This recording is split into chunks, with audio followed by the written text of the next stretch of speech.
Hello mga palautok! Welcome back to my channel! May kikwento po ako sa inyo ngayong araw na ito. Pero bago po tayo magsimula, kung hindi ka pa po nakasubscribe dito sa channel ko, pindutin mo na po ang subscribe button at ang bell icon para lagi po kayong updated pag may bago po tayong videos. At sa mga hindi po open-minded dyan, alam nyo na po, nabasa nyo thumbnail pa lang, title pa lang. Pag nabasa nyo na yan, huwag nyo na pong ituloy ang panonood dahil hindi po nababagay sa iyo itong video na to. Pero kung ikaw naman po ay open-minded at gusto mo ang usapan na ganito, pwede mo pong panoorin ang video na to hanggang matapos. Ito guys, ikukwento ko po sa inyo kung paano kami nag-video call ng asawa ko bago kami nagkita. Noong una kasi, ang ginagawa namin noon, hanggang PM lang, tapos pasa ng bundok, pasa ng bibingka, pasa ng turon, pasa ng bola, ganun lang ang ginagawa namin noon. Tapos hindi nagtagal, phone na kami, phone S na ang ginawa namin. Siyempre nung nag-phone S kami, parang na-feel ko naman marapsa, pero parang may kulang, parang ganon. Kasi ang naririnig lang noon, mga angil namin, mga ganon. Angil lang kami ng angil noon. Pero nag-enjoy naman ako, sobrang nag-enjoy ako kasi abang naririnig ko po yung angil niya, sumasabay naman ang aking mga malilikot na daliri. Ayun ang ginagawa ko noon. Sinasabayan ko po siya. Sobrang rapsa pong nararamdaman ko. Pero di nagtagal, napunta na kami sa video call. Ayan guys, ang sarap kaya ng video call. Siyempre, ang ginagawa ko noon, parang ayoko po yung mga daliri kong pumapasok doon sa picture pack ko. Kaya kumuha po ako ng ganito po ang kinuha ko noon. Para naman ma-imagine ko po na ito nga po yung kanyang alaga. Tapos, hindi naman masama kung ganito lang. Payat at saka kasi mas maganda kasi pag ganito lang, tamang laki, tamang Pero bago nyo po gawin ito, hugasan nyo po muna ito ng mabuti. Hugasan mabuti lahat. Hugasan nyo po mabuti ito. Kung gusto nyo po lagyan ng alcohol, maganda po paglagyan nyo. Tapos, pag nilagyan nyo po ng alcohol, dito po, unahin nyo po dito na lagyan. Ganyan. Ganyan lang po. Tapos, anuhin nyo lang. Yung maayos naman na kahit dito po, kasi hinahawakan po dito. Ayan. Pero nahugasan na to sa tubig ha. Hugasan yung mabuti para naman matanggal yung mga bakterya o ano man yung nandito. Pasensya na kayo ha, may ubo kasi ako ngayon. Pag okay na po, pwede nyo na pong ilagay sa ring light yung cellphone nyo. Pag nailagay nyo na, pwede nyo nang tawagan. Tapos ako naman, ang ginagawa ko noon, naka-ready na lahat yung onan ko. Hindi po ako nakahiga kasi pag nakahiga ako, hindi ko po siya makikita. Kaya ang ginagawa ko noon, nakataas lang po yung paa ko. Tapos medyo nakahiga po ako. Alam nyo po, nung una, siya, hindi niya agad nilalabas yung kanyang turon. Ang ginagawa kasi namin nung una, mga palautog. Lang ako noon, pero wala nang pag wala nang ibig sabihin, inuuna ko nang dinila-dilaan ito. Tapos siya, video call ka na siya. Dinidilaan ko na ito hanggang dito sa dulo niya. Yan, dinidilaan ko. Tapos, Pag okay na po siya, parang pinapahid-pahid ko na po dito sa aking leeg, pababa sa aking dalawang bundok. Pag nandito na sa aking dalawang bundok, medyo galaw-galawin ko na yung aking dalawang pasas. Ayun guys, ganun-ganon ko lang guys. Pero ini-imagine ko na siya, tapos tinitignan ko siya. Hawak-hawak naman niya yung kanyang turon. Hinihimas-himas niya. Pero hindi pa niya nilalabas ang kanyang turon. Nakabrep pa lang siya, kaya hawak-hawak pa rin niya yung kanya at hinihimas-himas ang kanyang turon. Tapos ako naman, habang pinapanood ako ng aking partner, nasa dalawang bundok ko pa rin itong talong. Tapos, galaw-galawin ko lang yung aking pasas. Pero guys, ang ini-imagine ko po ay yung kanyang turon. Medyo napapapikit na ako. Para ma-feel namin dalawa, ipikit namin yung mga mata. Pero pasilip-silip pa rin ako noon. Kala ko kasi noon, ginugod time niya lang ako.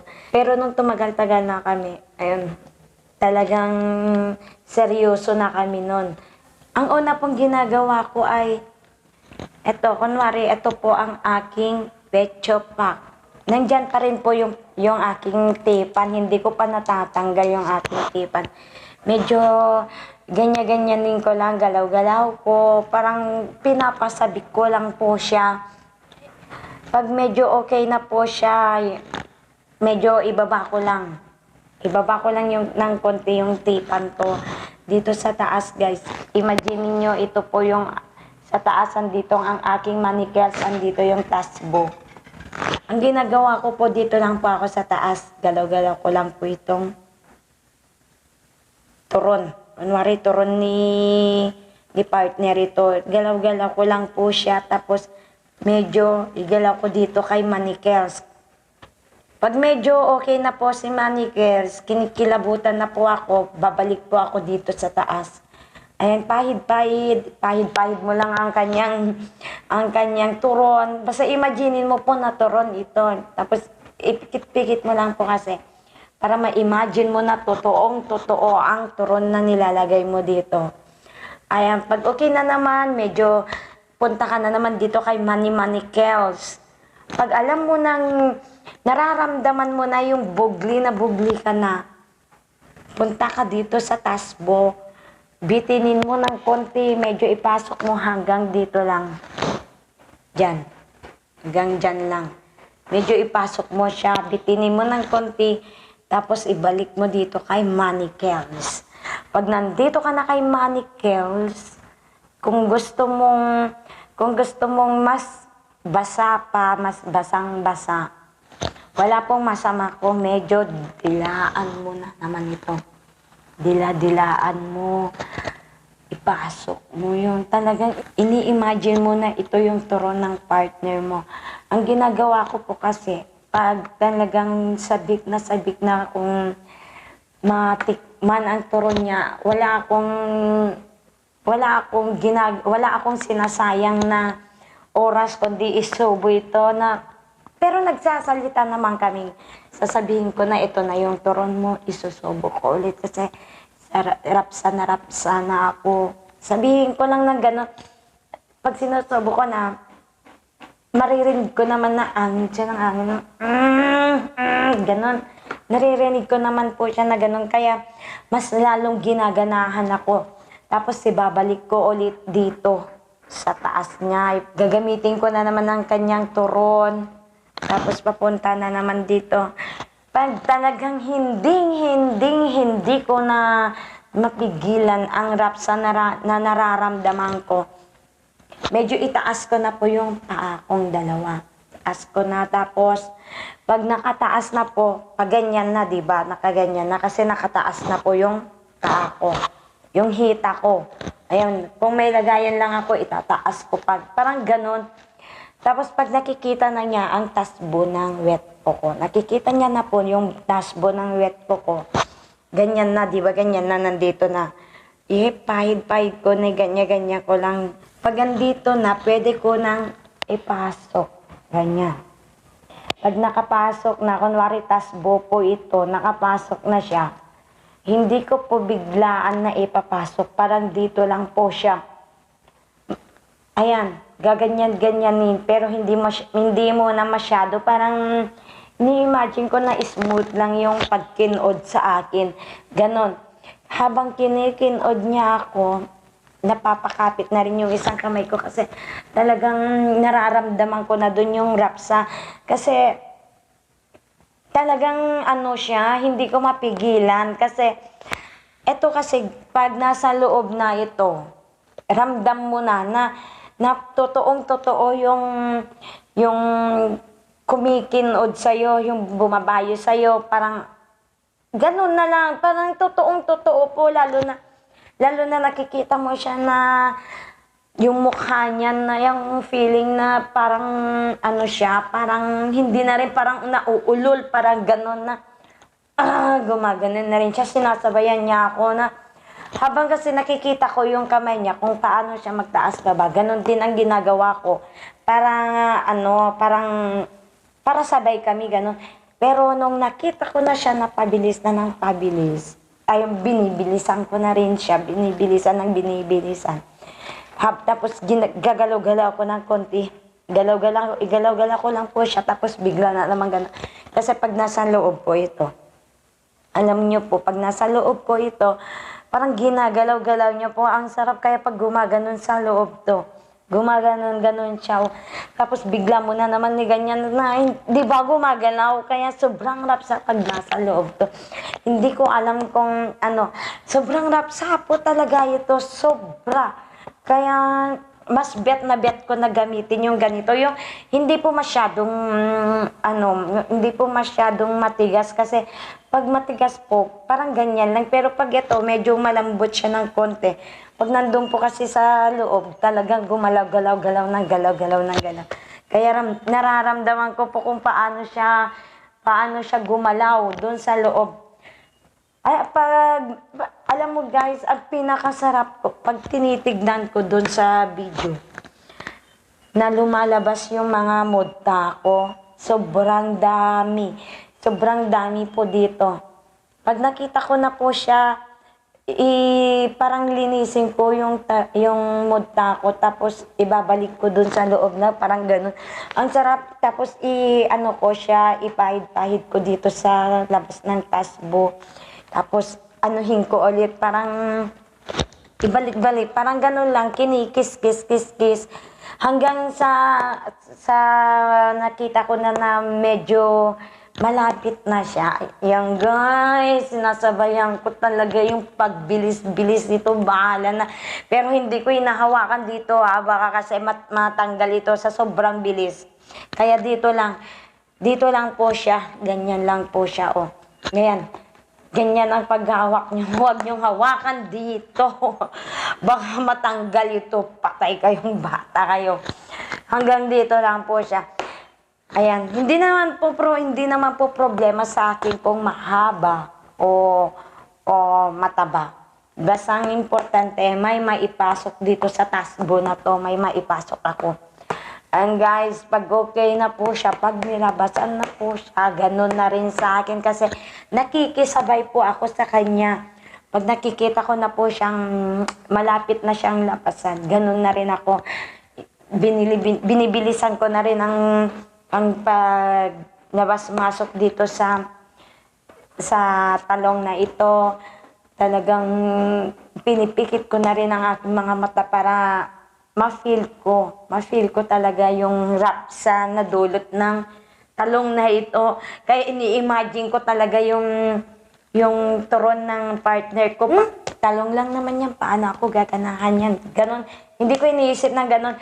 Ang iniisip ko po ay turon ng kasama ko. Kaya sobrang nag-e-enjoy po ako sa talong. Parang sapat na po sa akin ang talong kasi mas maganda po na gawin nyo na lang ito pag magkalayo kayo ng partner mo kaysa naman paiba-iba yung loloke na gumagalaw sa'yo. Kaya mula nung nagkakilala na kami ng partner ko, mas nag-e-enjoy po ako dito sa talong na to. Pag sinabi na niya na game tayo, may nararamdaman ako ngayon. Parang nasa mood ako ngayon na makipag-syongkang sa'yo. Pwede ba? Ayun. Pag gusto niya, why not, diba? Sige, bet ko din naman. Pag ako din naman, pag nakakaramdam din ng bugli, sinasabi ko din sa kanya kahit ano, kahit may ginagawa siya, pag alam niya na gustong-gustong bet na bet ko talaga makipag-syongkang. Kasi minsan, hindi ko maiwasan na bigla na lang papasok sa isip ko na, nalilibugan ako ngayon, gusto ko makipag-syongkang. Hindi naman po lahat ng babae, ganun ang iniisip. Kaso lang, minsan, kahit tahimik ako, mararamdaman ko yung buglin. Ayun, ewan ko ba. O kaya minsan, may napanood ako. Tapos, hindi ko naman mapigilan yung sarili ko na makaramdam ng init. Kaya yon, tinatawagan ko siya. Minsan, kahit ayaw niya, pinipilit ko siya. Wala naman siyang magawa, kundi pagbigyan ako. Wala pang time na hindi namin pinagbigyan yung isa't isa. Pag gusto yung isa, go lang kami ng go. Kasi pareho lang naman kami makakaraos, di ba? Kaya ang ginagawa ko, pag sinabi niya na gusto na niya, lalabas ako, bibili na talong. Ayun, pag okay na, magmaligo na ako. O kaya mas maganda po sa loob ng banyo.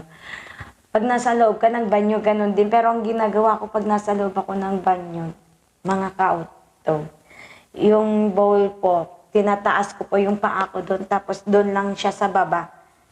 Pero hindi, pagtapos na po ako maligo noon na, kasi pag basang-basa ka po, mababasa din yung cellphone. Kaya ang ginagawa ko, nagpupunas na ako, tinatapos ko na lahat. Andun na sa baba yung ano ko. Hindi ko na pinapakita yung mukha ko. Pati siya, hindi ko na rin, okay lang na ang nakikita ko sa kanya, yung kanyang turon, ang okay lang din ang nakikita niya sa akin ay yung aking petyopak, yung aking mansanas. Yung pag okay na po, ginaganyan-ganyan, pag ganyan. Ganyan. Ganyan, guys. Pero pag medyo, minsan kasi, ang nakukuha ko na talong, hindi po ganito. Alam niyo po kung gaano alam niyo po yung paiba-ibang klase ng ori ng mga turon ng mga lalaki. Ganon. Lahat po sinusubukan ko kasi hindi lang naman po iisang turon ang natikman ko, paiba-iba.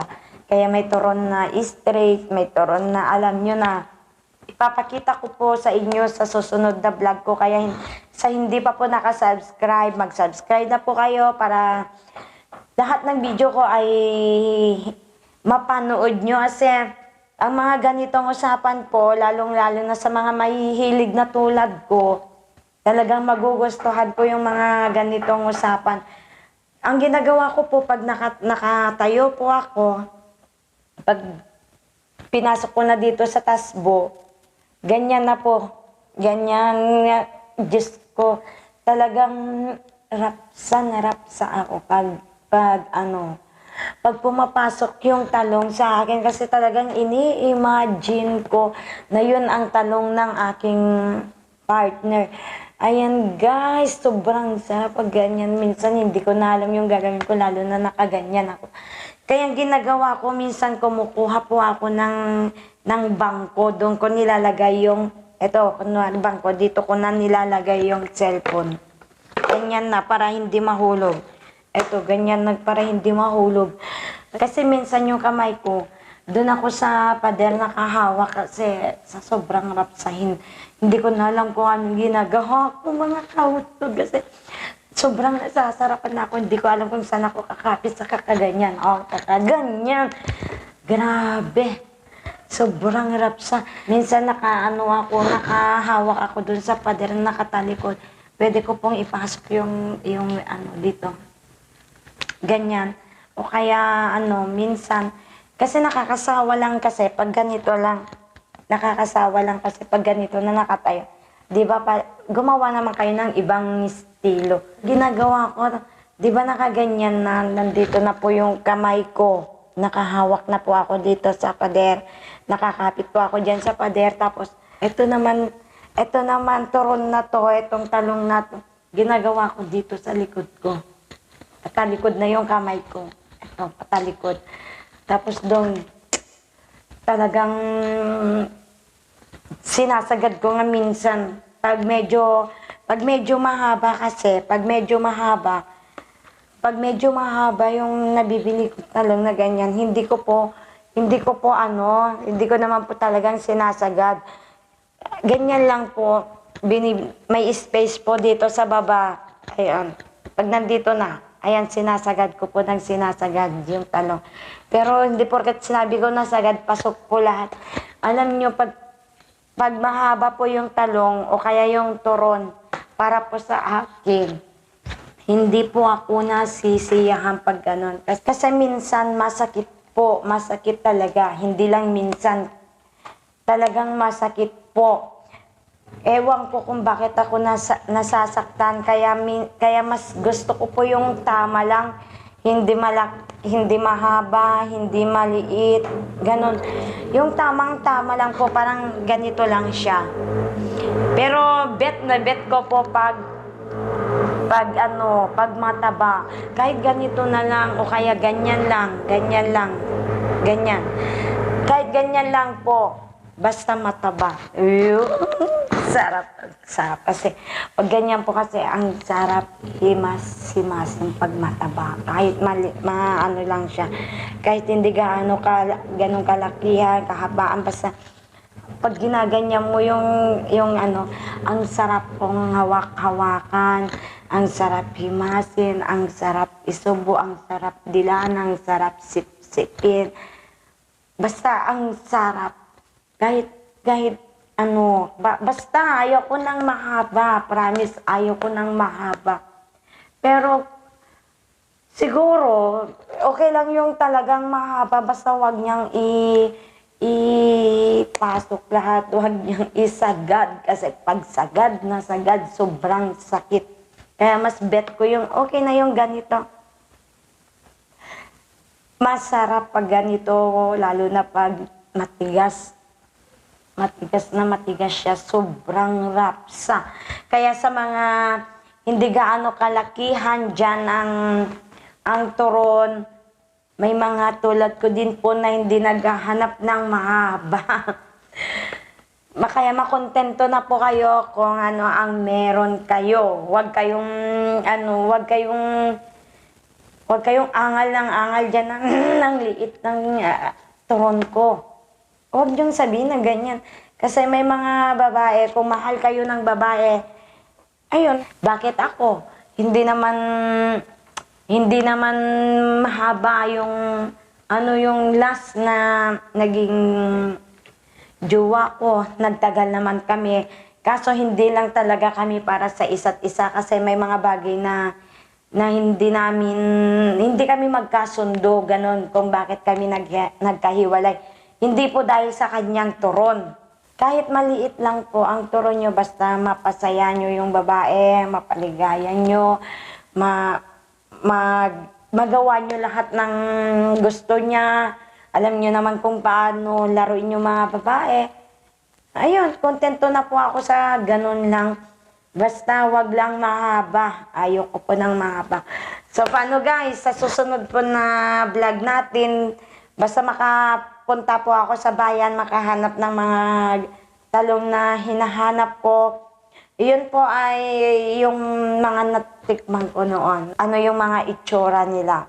Ayan guys, kung hindi ka po nakasubscribe, o ulitin ko po, pindutin mo na po ang subscribe button at ang bell icon para lagi po kayong updated pag may bago po tayong videos.